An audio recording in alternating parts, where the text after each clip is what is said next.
এমনি ভোজনে যোগ্য দেহ পাইয়া একদিন গৌরী মণির সাথে মনে মনির সম্পর্ক হলো না।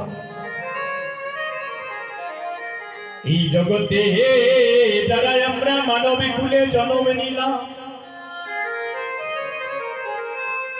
এই জগতে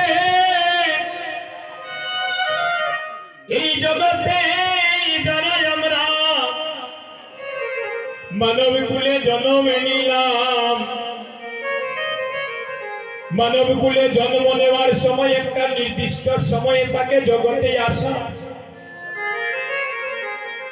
কিন্তু যেদিন মানবী কুল থেকে চির জন্মের মতো বিদায় নিব, যেদিন এই দেহ কাঁচা থেকে প্রাণ পাখি বাইর হয়ে যাবে, যেদিন তোমার মানব লীলা।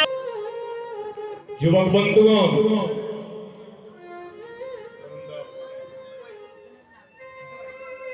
আজ সকালবেলা ঘুম থেকে উঠে হৃদয়টা বড় মর্মাহত।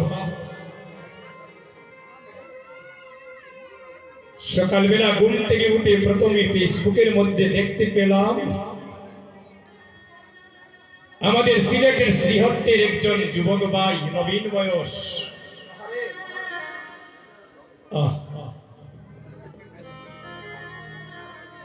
আমার মনে হয় আমাদের শ্রীহট্টির ভিতরে এই বাংলাদেশের সনাতন ধর্মের যারা যুবক বন্ধু আছে,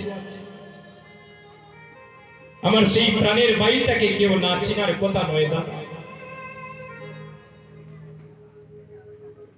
দীপঙ্কর দাস, দীপ্ত, এই কিছুদিন আগে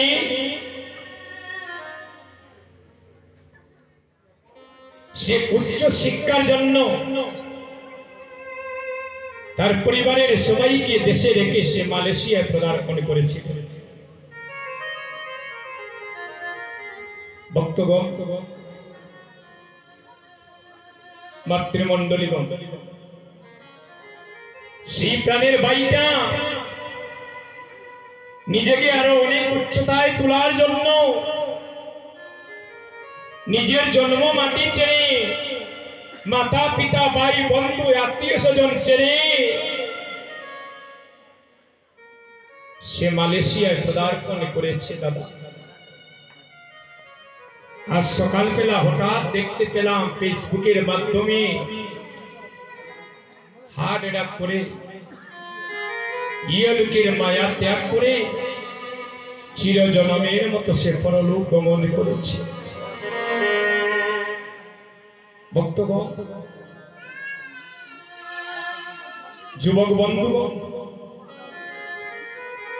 এখনো সেই জীবনে সবকিছু বোঝার এখনো সময় হতে পারেনি, জীবনে সে বাড়িতে এখনো সংসার করেনি।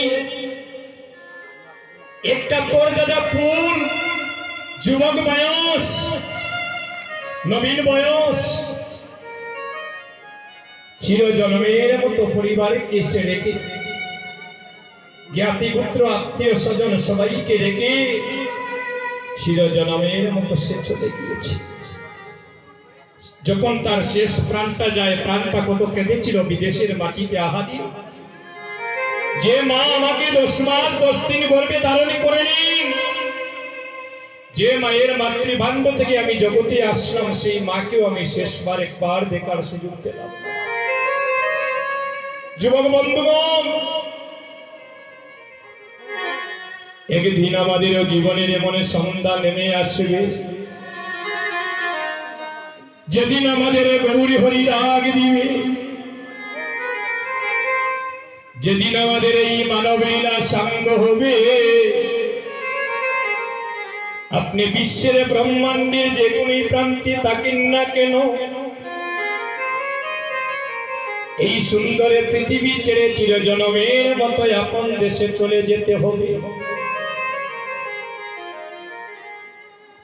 ফেসবুকের মধ্যে দেখলাম তার গর্ভধারিণী মা যখনই ওই খবরটা শুনতে পেলে, মাগো, এই জগতে সবার ঋণ শোধ করা যায়, কিন্তু এই জগতে কখনো মায়ের ঋণ শোধ করা যায়। আমার জীবনে এই দীপঙ্কর ভাইয়ের সাথে আমার বেশ কয়েকবার সিলেটে দেখা হয়েছে। আমি একদিন সিলেটে ভিসা লাগাতে গিয়েছি অফিসে, তার সাথে আমার দেখা হয়েছে। আমরা একসাথে দলের সবাই তার সাথে আমরা ফটো উঠেছি, একসাথে বসে অনেক আনন্দে সুখ দুঃখের কথাও শেয়ার করেছি। এখনো আমার বিশ্বাস হচ্ছে না এই নবীন বয়সে সবাইকে কাঁদিয়ে বাইটা যে আমাদেরকে জন্মের মতো চলে গিয়েছে। বর্তমান জানি না তার গর্ভধারিণী মা এই অবুঝ মনটাকে কেমন করে সান্ত্বনা দিবেন। ভক্ত মাগো, এই জগতে একমাত্র মা জানে সন্তান হারানোর জ্বালা। এই জগতে মা জানে সন্তান হারানোর জ্বালা। দৈব দুর্বিপাকে যদি কোনো মায়ের সন্তানে মারা যায়, দেখবেন জগতে প্রতিবেশী জানার আগে আগে জানে তার জন্মে দুঃখী মাই।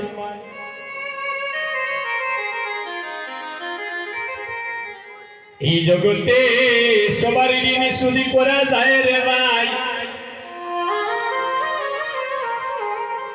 এই জগতে সবার ঋণ শুধু করা যায়, কিন্তু এই জগতে কোন সন্তান মায়ের ঋণ কখনো শুধু করিতে পারে না। আজকে দেখি তাদের বাড়িতে কত হাজার হাজার মানুষের দল নেমেছে। একটু আশীর্বাদ করবেন আমার সেই প্রাণের ভাইটার জন্য, যাকে জগতে পাঠানোর উনিও পাঠিয়েছি, আর যাকে জগৎ থেকে নেওয়ার প্রভুর যেদিন আজ্ঞা হবে সে যেতেই হবে। তবে আমরা যেন প্রভুর কাছে একটু প্রার্থনা করি, সেজন্য ভগবানের শ্রীচরণ যেন লাভ করিতে পারে। এই জগতে কেউ আপন নয় রে ভাই। একদিন সবাইকে এই সুন্দর পৃথিবী ছেড়ে চিরজনমের মতে যেতে হবে। স্ত্রী পুত্র বধূ যতনে পালিত সকলি নিবের চিতা, আরে মরণ সময়ে ভাই বন্ধু মিলিয়া তোমার মুখে জেলে দিবে চিতা। হমিষা দণ্ডবাজি